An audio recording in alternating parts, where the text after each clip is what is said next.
Welcome back. You're watching the Power Breakfast show. Now, this whole week, we've been trying to get you back into the thick of things. And one of the things like we did on Monday was talking about resolutions. Now, it being Thursday, you know, every Thursday we talk about entrepreneurship and businesses that you could start that could make you money. Well, this Thursday, it's a bit different. We're talking about personal finance resolutions. I'm sure most of us wake up every January saying, I'm going to save X amount so that by when December gets here, either buy a new car or I go on holiday or I'm able to do X, Y, Z. But it never really materializes. So that's a conversation we want to have this morning. And I just want to invite you back at home. 22422 is the SMS line. Or you can get us on Twitter. The hashtag is Power Breakfast. I'm joined by Washeke Ndwati Omanga. She's a financial advisor with Centonomy, and she's really, really good at her job. And we're standing on a whiteboard. We will be breaking down the numbers. But before we start there, I want to hand over to Willis. Willis? Yes, right. Of course, like you said, you're talking about finances and how we can do it better in 2016. That's, of course, what we've been talking about. And it's important to start it outright, set the goals right, the priorities right now, and get moving as early as now. So we're joined by Gaurang Chavda, who is with Citron Investments, and he's the head of private wealth management there. And we are going to be talking about saving.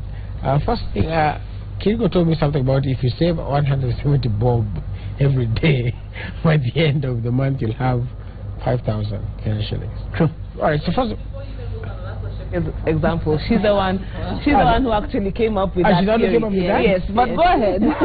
Very good. So I had never heard of it, so I was like, wow, I should actually do that. So let's talk about saving in general. Why should we save? I mean, people are like, why not just be, let's do this. My money is coming in anyway. True. You know, I'd like to start off by saying thank you for having us on the show over here. I'd like to quote a very great scholar. What they once said, it's about high living, high living, simple thinking. That's what we do. And it's supposed to be the other way around. Let's think high and live simple. And the problems we see with our country at times is that we do not want to stay in that bracket. When I say high thinking, what do I mean? Let's have something in our mind for tomorrow. What is our backbone today? If something were to happen to us financially, do we have anything behind us? And that's where savings comes into place. We have our savings, which is our backbone to the financial source. If we do not have anything that comes in there, how can we go ahead? For us, you know, you meet a lot of people, you ask them a question, hey, what are your priorities in life? And everyone will say, you know, I want to pay my rent, I want to buy a car, I have to pay my children's fees. But really we come upon a number of people that will say, you know what, I want to save X amount of income this month. So it's basically a culture that we have to put on ourselves and say, hey, you know what, this month when I get paycheck, let me pay myself as well. Let me save a small amount of it every day. You know, there is no wrong or right answer into how much we need to save every month. But according to studies, we always say that the average that you're supposed to save every month is about 15% of your income. And this goes a very long way, you know. If you're earning about 10,000 shillings every month and you're saving 1,500 shilling, start saving today. So when you say pay yourself, you mean saving, or I pay myself so I go and blow it? Like, part of the back, it's been a hard month, let me pay myself and just go and have fun. True, very good point. A lot of number of us confuse what saving is. When I say saving, I don't mean let's put 1,500, we go blow everything. When I say we put 1,500, let's invest this money. Go put it in some mutual fund, go put it in some money market fund, go put it in the bond. Don't let it lie under your mattress. Otherwise, inflation will come and erode the value of your capital. Let that money grow. If you do not have ways of how you can do this, you always have to be financial literate to know how to grow your wealth. All right, okay. So of course, we want to toss it back over to Kirigo. Nataka tuone mahesabu hapo. And before we get there, before we start drawing things, Washeke, there's something he has said where, you know, you have to save 15% of your salary. One, I'd want to know, do you agree with that? Or ideally, how should we go about it? Well, again, the percentage, there's no rule as to what it should be, yeah? But if you link, and I've done this calculation, if you actually link it to one of the key objectives of saving and investing, which is at the end of the day, everyone one day will retire. And at that point they retire, everybody will need a stream of income coming in for somewhere. So on a very rough calculation, people should work towards saving 35% of their income. 35%. Yeah. In the beginning, when people are starting their careers and jobs, that's pretty hard because most of your money is going to your basic expenses. But as your income grows, you should work towards 35%, and that's just retirement based. So it really depends on your goals. It really depends on the lifestyle you have. Someone who has a 50,000 shilling lifestyle and someone who has an 150,000 shilling lifestyle, they may need to do different things to support the same lifestyle. And now let's get practical. Combined household that earns 50,000 shillings with husband and wife. Have to parent. Have children going to school. Have loans they have to clear. What in your world should be the order of priority? What should we do first? Okay, fine. So you're earning 50,000. And I think this is the concept of budgeting. But the mistake people make and why people are not able, because for most people telling them keep a budget is not new information. True. But the mistake people make is thinking a budget is all about your expenses. That a budget is supposed to to show you how you should sacrifice and keep sacrificing. That's where most people don't. But the aim of a budget, like he said, is about paying yourself first. What can you pay? In fact, in our Centonomy classes, we always say, what will build your factory, or are you constantly spending on other people's factory? So most people's expenses will hover around first, rent. You have transport. I'm just putting a few examples. You have food. Maybe you have food. You have school fees. And electricity. And I'm just going to add something here. You have entertainment. Okay. What I'm trying to illustrate here is rent. Who is this money going to? Mr. So-and-so. Transport. Who is this money going to? Mr. So-and-so. Food. Who is this money going to? Yes, you have to eat. Who's making money out of? You're working every day for 50,000 shillings. Who's making money from this? The supermarkets. School fees. Yes, your kids have to go to school, but who's making the money? The school.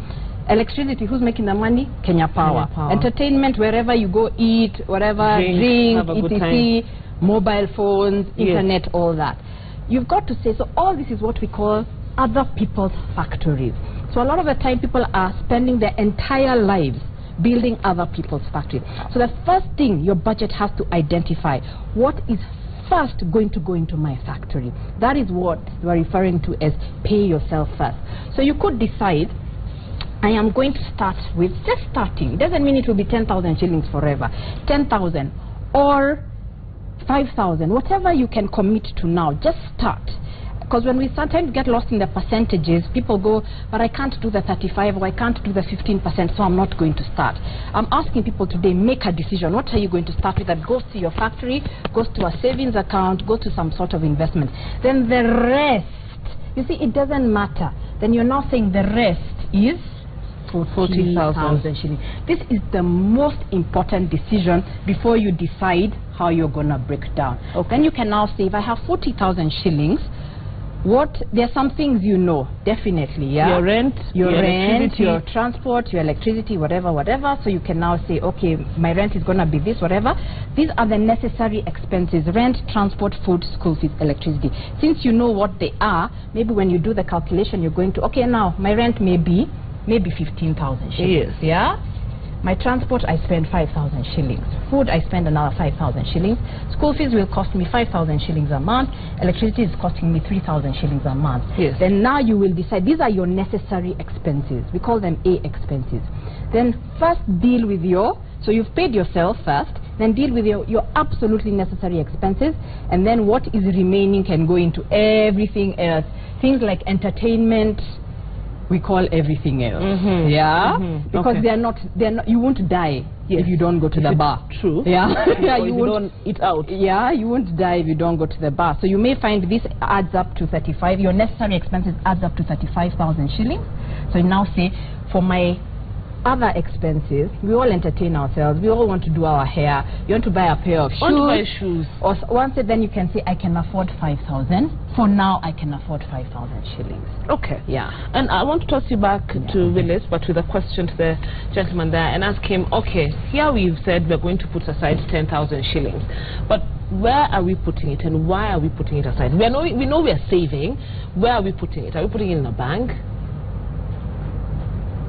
Well, the answer to that is not very complicated. You know, as I mentioned to Willis, is that we don't know situations whereby the money is lying under your mattress and it's earning you nothing, and that's where I would say financial advisors come into the picture, myself and Washeke, whereby we can advise and say, hey guys, let's do something. Let's do a financial plan. We're saving every month 10,000. Let's make a culture within ourselves to save this amount for the rest of the time. But the question is, where do you put this money? At the current place of where we are going to as a country, we are seeing a lot of investment opportunities come across. It doesn't matter what the amount is, but an investment is still an investment, whether it's 100 shilling or 10 shilling. It will still earn you something at the end of the day. And if you look at the way some of the sectors have blossomed over the last couple of years, got sectors like real estate, which are averaging close to about 18 to 22% a year. You can put your money in real estate. Currently, we're also facing we're in this time where we have high interest rates at the banks. Banks are giving 15, some are giving 17. Put your money in something like that. Go to a money market fund, which invests in short-term securities. Your capital is safe. So you can take because you're very young right now, you also have the ability to take risk, and you shouldn't shy away from shares as well. A lot of shares that are listed on the stock exchange are also undervalued for today. And I believe that right now is the time to save. It's not tomorrow. So you know, there's a myth we always say, Willis, tomorrow never comes. So what's going to happen then? But then what you've given me are pretty much the standards. You know, real estate, shares, what else? The bank. You know, and let's take real estate for example. We've seen the rise in prices of property over the years. So I'm thinking 10,000 shillings, and I want to buy my piece of land. Let's say in December, that's 120,000 shillings. The land I was looking at is now maybe 240,000 shillings. Okay, then there's the issue of shares. If I don't understand the market, then it can be a bit frustrating. Yeah. And there's also the issue of banks. You will read books that will say you don't necessarily have to put your money in the bank because the return will not be as high as the first two options. I'm just wondering, is there another option we can work with? Maybe Washeke, and then I'll come back to you. I mean, I think with investments, they all fall into certain groups. Yeah, there's real estate, as he has mentioned. There's cash, which is now the fixed income and things like that. And then there's shares, and then there's the treasury bills, treasury bonds. So whatever investment you do, it's going to fall into that, unless the other one that's out there is now if you go and start a business as an investment as well. But I think it's the way to think about it, and what you've brought up is very important. When you decide you want to buy something at the end of the year, you have to factor in inflation. What is it going to cost at the end of the year? So that becomes your target. So that if the property costs 100,000 now, chances are by the end of the year it will be 150,000. Yes. So you've got to be working ahead, and I can actually illustrate how that time is called a concept called time value of money works. But it actually works to our advantage as well. And let me just take you back to the savings. Now I always share this lesson because for me this is what jolted me. Everyone needs something that financially moves them out of their comfort zone. So before I start, let me just tell people this. I used to buy lunch for 300 shillings a day. Then one day I did this calculation. 300 times 30, 9,000 shillings per month. You can do a lot with 9,000 shillings. You can save, you can buy shares with 9,000 shillings per month. Multiply that by 12, you have 108,000 shillings in a year. So anybody who's thinking, where does your 100,000 shillings per year come? 300 bob a day. Wow. Yeah, so we don't even have to think about saving 10,000 shillings a month, 300 shillings a day. But this is how it works to your favor, and this is what they call compound interest. They call compound interest one of the greatest discoveries of all time. So for example, if you start today with 100,000 shillings, yeah, and you're earning like what you can get in some banks, in some facilities now, in treasury bills, you can get over 10%. It's earning 10%. That means that year you've earned 10,000 shillings in interest, right? At the end of the year, you have 110,000 shillings. Now, you can choose two things. You can take your 10,000 shillings and go buy a pair of shoes, or you can decide the entire amount, I'm going to reinvest it, yeah? So, you start the second year with 110,000 shillings. So your interest at even, let's say at 10%, is greater. It's now 11,000 shillings. By the end of the year, you have 121,000 shillings. What have you done for 21,000 shillings? To get an extra 21,000 shillings? Nothing. You've just had the discipline of reinvesting. So as long as we keep doing these things of I buy a piece of land at 100, I sell for 150, then I go for holiday with the 50,000 shillings, you're taking yourself back. So apart from just saving consistently, we must also have the discipline. When you start the investment journey, don't remove the returns from your investment, yeah? Don't eat into them, yeah? So if I know by the end of the second year, my plot was going to cost, maybe it's costing 100K now, by the end of the year it's going to cost 120 or 150, and I'm saving at 10%, then I know I have 121, but I've got to ask myself, how else do I get the extra 30,000? Yes. So it's just being intentional with the investment, and let's not have a victim mentality. Oh, but when I get to the end of the year, it will be more expensive, or this doesn't work. And even if you still only have the 100,000 shillings, maybe the land you wanted to buy in that area doesn't, but there's another opportunity in another area, 100,000. Because with any investment, land included and property included, it's to get there and see the opportunity before the rest of the world sees. True. Yeah. A question I have, maybe even to both of you, because like you said, that's most of the mentality of people, where you save any extra money you have, you say, good, like I said, part of my back, let's go have fun with the money. But we're always told how Americans, guys from the UK, they start saving for holiday from like January to come to the end. By December they have enough money to go for the holiday. So is it wrong to save towards, you know, a holiday? I mean, or a new car. Or a new car, or something. Like, I want, let's say, by the end of this year to go to some place X, maybe Dubai, or what was that place? Mauritius or something. Mauritius, Morocco, South Africa. Morocco. Yeah. And so I start, let me say, January, I want to say by December I go. But then, you know, but that, like in her example, the 100,000 will go into something else. But this one, if I go for the holiday, boom, it's gone. It's over. All my work for the year is gone. So how do you balance that? I think, when we say the term savings, it's a very generic word. You can have goals in savings, like you mentioned. Okay, I want to buy a car at the end of the year. From that 50,000 Kenya shillings of money, how much can I put aside for that? And you know, if you look at it, like just mentioning what Washeke said, the beauty about this compounded interest is what a number of pension firms drive on. Today, you maybe at 25 years, you have another 40 years to work, and that money that you've saved over the 40 years with your company will keep on rolling over and earn you something.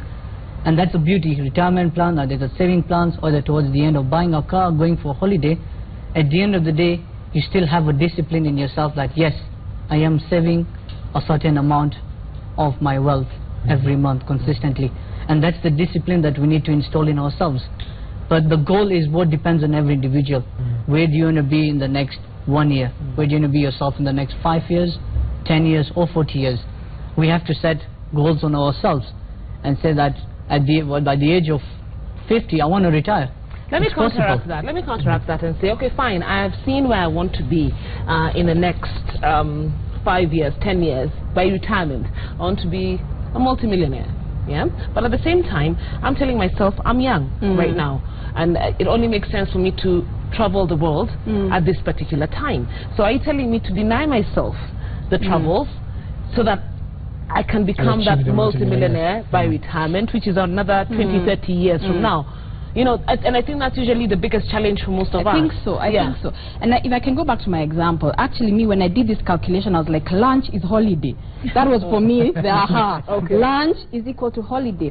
So I guess it's about seeing what small things can do, but it's also being aware that at the end of the year, the cost of my holiday cannot be bigger than the way my investments have gone up. So if I've only saved 100,000, I can't go on holiday for 100,000. You see, because I've not gone up. But if I've saved, let's say I've saved 1 million and I go on holiday for 100,000, then there's some perspective. But the mistake people make is they're getting poorer and poorer without knowing it. Yeah, so they've not saved or invested, but they've gone and bought this big car on a loan that has, in fact, when you look at their what we call net worth, what are their assets, what are their liabilities, the figure is becoming smaller and smaller because of this huge debt.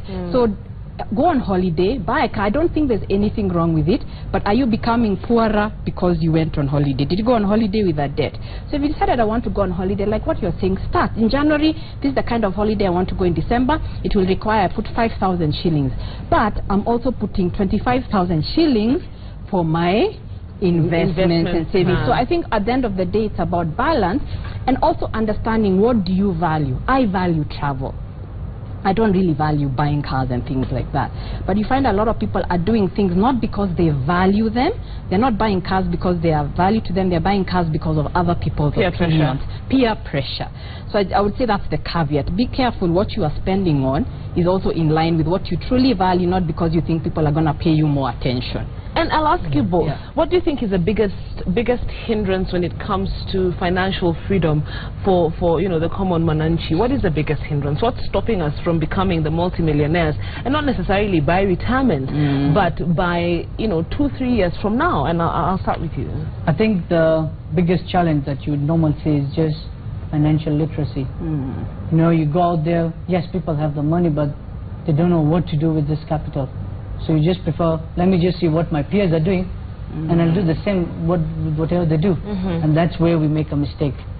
You know, we want to try to copy what everyone's doing, but we're not listening to ourselves at the end of the day. And we need to have that knowledge ourselves to go on this path. Pasheke? I think it's victim mentality. It's everybody's fault but mine. Why don't I have more money? My employer should be paying me more. The banks are charging too high of an interest. The government this, that, and the government takes my taxes and that. So when you sit around people and you hear them talking, the rich stole, sadly we do have cases of that, but we have a lot of cases of people who have gone through the process. So people, we're in a microwave generation, and if I can't get it now, I look for excuses. So I'm not going to do anything. I'm not going to change my lifestyle. I'm going to continue going to the bar and drinking, but at the same time, I'm going to blame my employer for not paying me more. And to be financial freedom starts in the mind. It doesn't start with you having money in the bank. How do you think about money? And everybody has got to get to the point that they say, they look at their finances, they look at the bad things about their finances, and they say one important statement: it's my fault. And you repeat it to yourself until you believe it, because once you realize why you're not earning enough money, it's your fault, then you can actually say, what do I do about it? So I know someone is sitting there and saying, but my employer only pays me 30K. How do you expect me to earn money? It's not my fault. They're in control about what are you doing on your weekends? What are you doing weekdays? Whoever said that the only income you're ever going to earn is from your job? Is there something, do you have a hobby? I've seen people start to take cakes to work and make an extra 30,000 shillings a month. So we've got to start figuring out, what do I do about it? And as long as we are in a victim mentality and in a comfort zone, we're not going to move. We're not going far. We're not going far. As long as we have something else to blame, my upbringing, my education, no one put a gun to your head and told you go borrow from the bank. So it's just to claim that responsibility and then start taking action. And speaking of that, you know, in terms of, like you said, you listed a whole lot of things, and maybe somebody's watching and wondering, okay, cool, so I have this money, maybe they even have the money already. So what would be, in both your eyes, or like the current state of the economy now, some of the best places to put your money right now? Is it, I don't know, in a SACCO, or in, like you're saying, buying land, investing in real estate? What would be the best place? Say, let's work with the 50,000. if you are earning 50,000? I think at the end of the day, we have to look at ourselves and we ask ourselves, how much risk can we take? Are you a risk taker or not a risk taker? If you are a risk taker, take some shares, put some risk into it, take some real estate, buy some piece of land.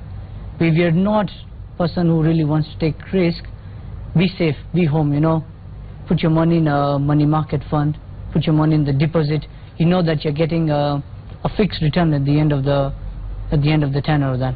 So it boils down to ourselves, and we ask ourselves, are we prepared to go to the extra mile to earn that income then? What about you, Ashika? Just in line with, definitely I agree with what he said. Money cannot serve various masters. So money has to have a direction. So you've got to give it, whatever money you have, you've got to give it direction. So any investment you do, you've got to decide, my priority for this investment is to grow it, to make my 200,000 become 500,000. That's called growth, yeah? Or my priority for this investment is to generate an income from it. Right now, I need this 200,000 to give me 20,000 shillings a year. Or my priority for this investment is to keep it safe. I just need, whatever happens, I'm not interested in how the stock market is doubling. Yes. I'm interested that in next year, this time, I must be guaranteed 200,000 shillings. Maybe it's to pay school fees for next year. So decide what is the primary agenda for this money. Then look for those places. What are the places that grow money? And this does not happen overnight. It happens with research. The places that will grow your money, we've mentioned some of them. Shares, yeah, but you have to have a long-term perspective. Property. The places that will give you income are different types of property that will give you a rental. It's things like fixed deposits, it's treasury bills, treasury bonds that are paying you an interest. And we know these same security, some of them will also keep money safe. So give it an agenda.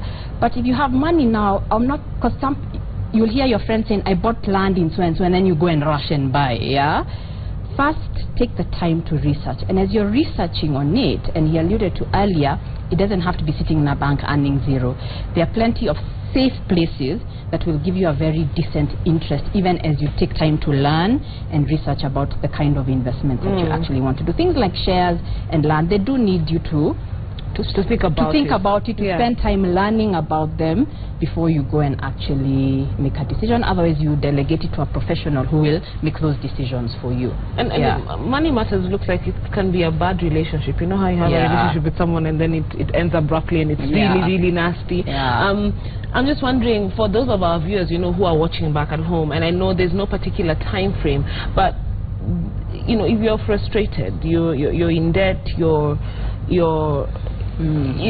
money is not going correctly, you know, how long should you be in that funk? Because let's be honest with ourselves, there's that moment where we'll go through dips, you know, and it will take us forever to come back up.